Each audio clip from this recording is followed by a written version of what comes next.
Welcome to the SubtleData presentation on building an iPad POS. Today we will go over the steps that you need to take, things you'll need, and how to develop an iPad POS to run on the SubtleData platform.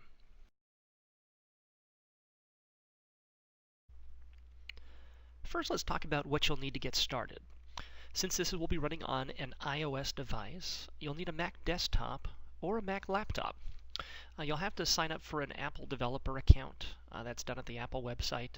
Once you have the developer account, which costs at current rate $99 a year, you'll be able to download the latest version of Xcode. Xcode is the development environment that you'll use to build your iOS apps. For testing purposes, you'll need an iPad.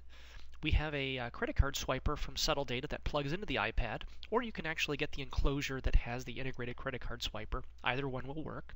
And you'll need a SubtleData developer account.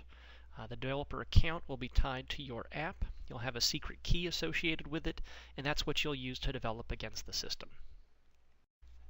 Let's talk about setting up your Xcode project. You're going to need to reference the external accessory framework, and you'll have to have a copy of the SubtleData Swiper SDK available at SubtleData.com.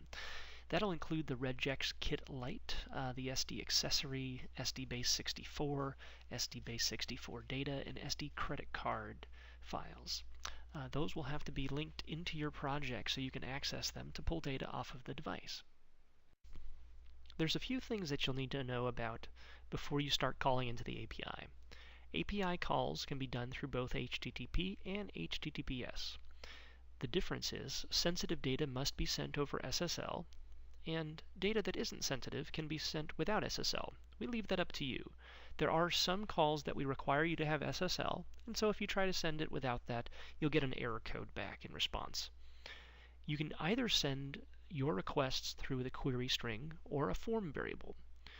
We recommend form variables because the query string does have some limitations to it, and if you're stacking multiple calls together, you can quickly eat up the query string with just a few calls that you stack. And so once you're ready to begin calling the API, you'll be doing that by creating a form, setting a queue variable, which we'll explain in just a moment, and be posting it against the web servers. So now let's talk about creating your post to the API. The API looks for a particular form variable named queue. You can stack API calls with a form variable queue, and then Q2, and then another form variable Q3 and Q4, and so on, if you want to receive multiple bits of data rather than having to call them individually.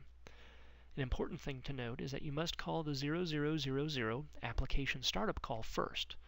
That creates a unique identifier called the application request code, and that is used in subsequent calls. The responses that you will receive are separated by both visual characters and non-visual hex values.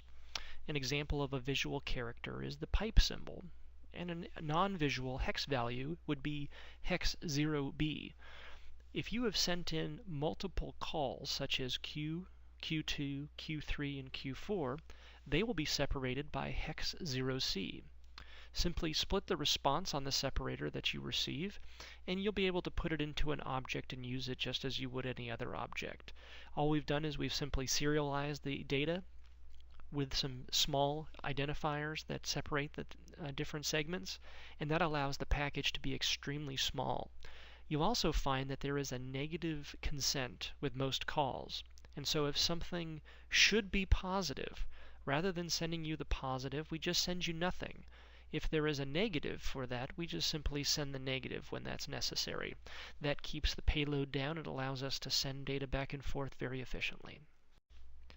Now we're ready to start building your user interface. Design the user interface to show minimal data to the user.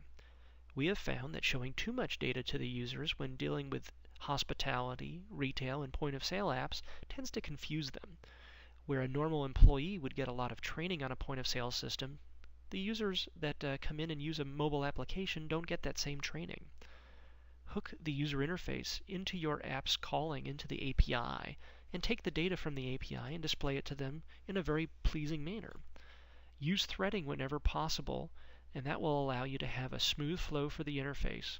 Prefetch data whenever it's reasonable, so if you know that you're collecting information about the menu, You can prefetch child menu items before it ever gets there, so that way when the user clicks on it, it keeps the speed up quite well. Maintain a smooth flow for the user and make sure to provide meaningful error messages. You'll find that we give you error numbers instead of error messages because you're the one communicating with your users. We want you to be able to explain to them the best way possible to show them what is going wrong with the application that they're using. And if it might be that they forgot to add the expiration date of the card, if we provided you a very lengthy explanation, it may not fit in your user interface. And so we simply provide you a number. It's extremely lightweight, keeps the content down so the calls are extremely efficient, and that allows you to provide a nice user interface without having to take our words and place them within it. One of the last things you'll need to integrate with is the credit card swiper. The iPad enclosure that we have that includes the integrated credit card swipe utilizes the SubtleData Swiper SDK.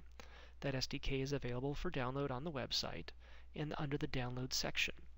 You'll be able to send the encrypted data from the swipe into the API through your app. You'll be calling with call 0124 to create a new card for the user, or 0125 to create a card for the ticket. Call 0124 is used to store a card for a user for future payments, so that way they don't have to continually swipe. Call 0125 is simply for the ticket, and it's a one-time use. So you'll get a response ID of the card, whether you call 0124 or 0125, and you'll use that along with call 0620 to create a payment for the ticket. That will process and give you a response of whether or not it worked, and you can present that information to the user.